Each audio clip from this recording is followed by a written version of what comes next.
À votre avis, quel est l'objet qui a le plus fait pour l'émancipation des femmes? Loupé, ce n'est ni le lave-linge, ni les bouquins de Virginia Woolf, ni les sextoys type Womanizer. Non. Pour citer la grande militante américaine des droits civiques Susan B. Anthony en 1896, la bicyclette a fait plus pour l'émancipation des femmes que n'importe quelle autre chose au monde.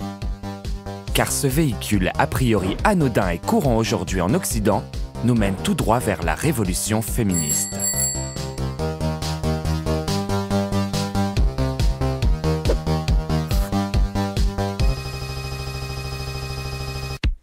Ça a l'air de rien, c'est juste un petit tour en vélo.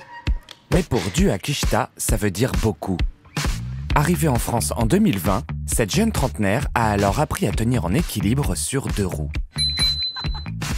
بحس إني لما أكون راكبة البسكليت إنه البسكليت هو صديق وفي إلي من خلاله بقدر أتحاور معه ويفهمني وأفهمه بحسه صديق مخلص إلي. Cette artiste palestinienne l'aime tellement qu'elle le met partout, son beau vélo.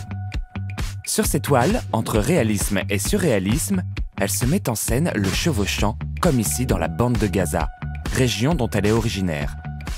Un jour, Dua passe devant un fleuriste, voit qu'il a mis un vélo dans sa vitrine et met en place un stratagème. استأجرت بسكليت لمدة ساعتين وطلبت من صديق مصور فوتوغرافي إنه ياخذ صور إلي لأنه صعب إني أركب بسكليت في الشارع. Et oui, chez elle, comme dans plusieurs pays du Moyen-Orient, les femmes en vélo sont plutôt mal vues. Alors Dua imprime des paysages de son quotidien et réalise ses premières œuvres, des collages presque subversifs. Elle enverra ce projet à la Cité internationale des arts, obtiendra une résidence en France et deviendra membre de l'Atelier des artistes en exil. Mais pourquoi est-il si dangereux, si compliqué pour les femmes arabes de monter à vélo? Le vélo serait une provocation contraire à la morale. En cause, sa selle, cet objet de malheur, causerait l'infertilité ou transpercerait le mythologique hymen. Dua a même symbolisé cette idée reçue pour mieux la dénoncer.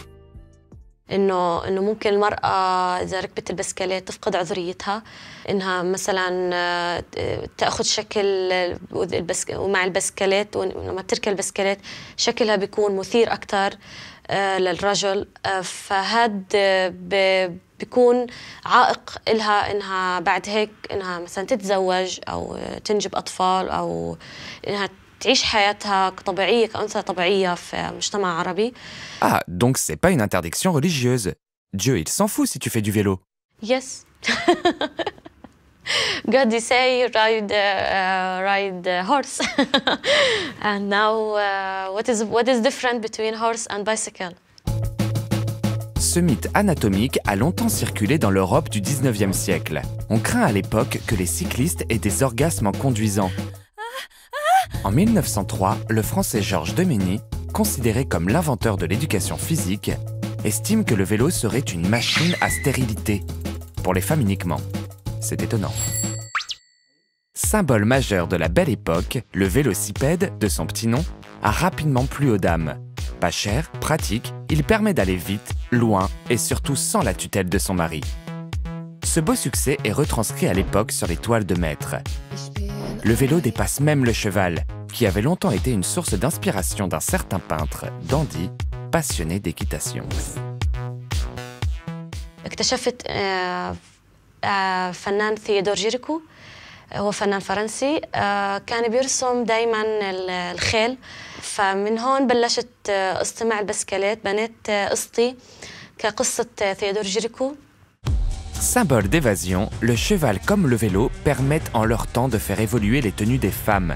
Fini les longues jupes, bonjour aux culottes bouffantes et aux pantalons. Au Moyen-Orient, robes et voiles ralentissent les femmes mais ne les arrêtent pas pour autant. En Arabie Saoudite, en Égypte, au Liban, en Iran, dans la bande de Gaza, une petite minorité roule parmi les hommes et les voitures et brise l'interdiction de faire du sport en public. Même combat pour l'héroïne de Wajda, premier film saoudien tourné par une femme, Haïfa Al-Mansour. والله يعني ما تدري بنات ما يركبون السياكل بتصير بشيلتك بشيلتين لما تخسر قدام بنت.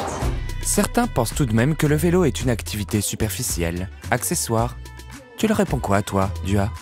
ولكن لا، بحكي إنه لا، لازم المرأة إنها تركب البسكليت، تخليه شيء أساسي في حياتها، لأنه من خلال البسكليت هي رح تكسب حريتها تدريجياً.